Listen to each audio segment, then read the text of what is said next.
going to look at today, you can see here that we have a journal for hospice and palliative nursing. And you've been in your lessons kind of going through what hospice is and palliative nursing.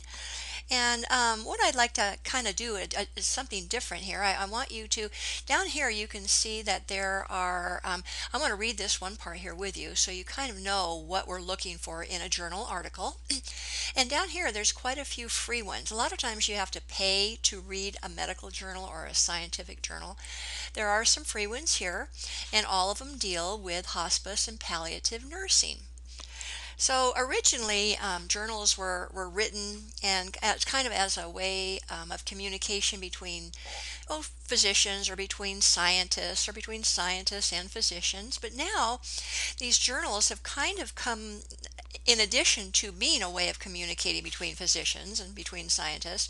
They're kind of a way for the scientific and medical community to actually communicate with people who really haven't been trained in science or haven't been trained in medicine. So let's just look at this and then I'll tell you what we're going to do. If you're going to be the people that are going to be writing for a journal, in this particular one, the hospice and palliative nursing, it says here the article should show or have the presentation of a case study. So they're most likely going to be dealing with maybe a particular patient that a physician had or a particular experiment that maybe is being done by the scientist. In this case, let's stick with the medical. So they're going to be the presentation of a case study. The recommended assessment of the particular symptom that we're talking about, and then suggested symptom management. So in a journal, you just don't throw out anything that you want. There has to be some basis for it. Just like this first sentence says, you're promoting evidence-based practice.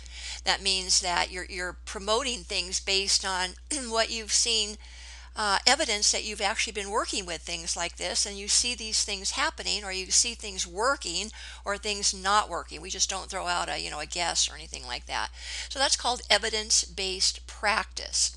It's based on what you do is based on evidence that you have seen in your job somewhere. Let's see if there's anything else we'd want to go over here. And so anyway, that kind of gives you an idea what each of these journal articles here deal with, and there's different topics which are kind of interesting. And so there's even a couple more if you click down a little further so you can almost see where it says view all. I think there's about 7 or 8, and they all are free for you to go ahead and read. What I would like to have you do then is just jot some ideas down. I'm curious to know what your thoughts are on that particular journal article. That would also include whether you agree with what's being said or you disagree with what's being said. Remember, though, that most of the things that they talk about here are evidence-based practice.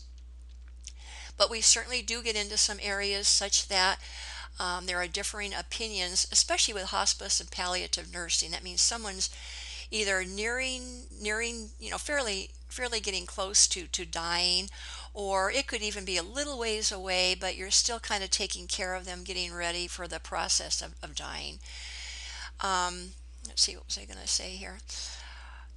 So when you finish that, because there are different opinions on, like, my mother had just passed away not too long ago, and she had lived with another relative, and they had decided to have hospice come in. And when hospice comes in, there are different ways that you can manage it. Like maybe some people, based on maybe nurses or physicians, based on what they've seen in the hospital, feel that patients should be at least IV hydrated, at least have an IV going even at the end of life to kind of keep them hydrated a bit.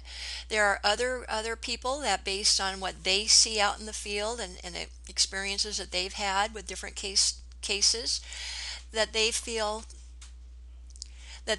that maybe people that are right near the end of life should not have IV solutions going into a hep lock in their arm, and that if they can't eat or they can't drink, that's just part of the dying process.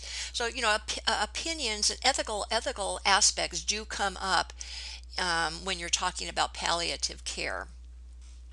Even though a lot of the things, just like we were talking about, the things that people say is based on evidence that they have seen, or in the hospital situation where they've been working, or maybe in a home situation where they've been working. So, but there are still ethical differences and differences of opinion to to some degree, even especially dealing with hospice. So after you read those journals, then what I'd like to have you do is just give me a call, and we're just going to briefly discuss. I want you to let me know make sure you put the name of the article down, and I'll go ahead and read that article also. And then when you call me, we can go ahead and discuss what your thoughts are on that article, and whether you agreed or disagreed with it, whether you would have done something different or attempted something different, etc. Just kind of an interesting way of becoming a little bit familiar with the type of journals for hospice and palliative nursing that are out there, and what you might be reading if you were a nurse or a physician. So if you have any questions on this, feel free to give me a call. And I'm going to be this site here will be very easy for you to pull up. I'll have it right in the right in your in with your video here that you're watching of me here, or hearing me.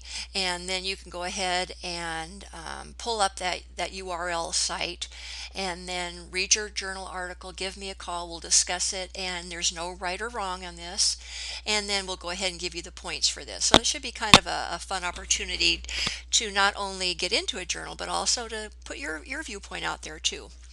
So thanks for watching, and just let me know when you're ready to discuss whatever article you want to discuss. Thanks for coming. Bye.